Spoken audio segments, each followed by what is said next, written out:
Bonjour à tous, je me présente, je m'appelle Camille Pinto et je suis actuellement étudiante en 6e année de médecine à la faculté de médecine, maïeutique et métiers de la santé à Nancy. Et aujourd'hui, je vais vous présenter l'accès aux études médicales. Alors, dans un premier temps, nous avons donc la filière PASS et LAS. En fait, je vais plus vous parler des PASS qui consistent en un examen. Donc, c'est la première année. Et pour ensuite accéder aux différentes filières qui sont médecine, maïeutique, odontologie, pharmacie et kinésithérapie. Les études médicales se répartissent en 3 cycles différents. Le premier cycle constitue en la 2e et 3e année. Je vais vous expliquer un petit peu ce qu'on fait durant ces années. La 2e année, en fait, ça consiste en des cours théoriques de physiologie de la médecine et également à des stages en fait, qui vont être réalisés tout au long de l'année sur 6 thématiques différentes. La 3e année, c'est également encore des cours théoriques, mais aussi il y a un stage de 6 semaines dans un service précis.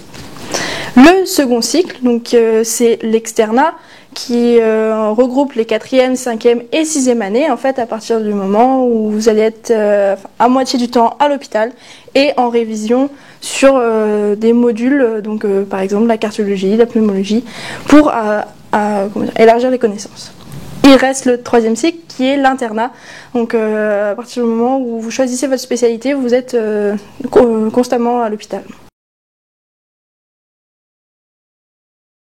Durant vos études, vous aurez accès à différentes ressources qui sont premièrement la BU, donc la bibliothèque universitaire, avec toutes les ressources livresques ou autres qui permettront d'approfondir vos connaissances.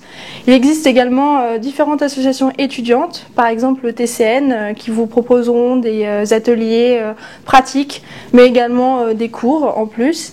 Et enfin, il existe également le comité base pour venir en aide à tous les étudiants durant leurs études.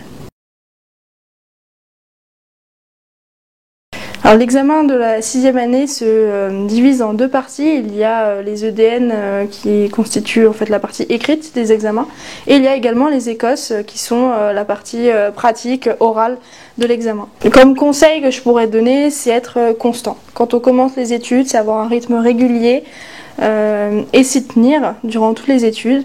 Il ne faut surtout pas négliger la physiologie, donc les cours qui sont en 2e et 3e année, parce que ce sont les bases fondamentales pour apprendre et surtout comprendre la médecine, puisque ces connaissances-là sont vraiment nécessaires pour après apprendre la clinique et comprendre ce que vous aurez devant vous.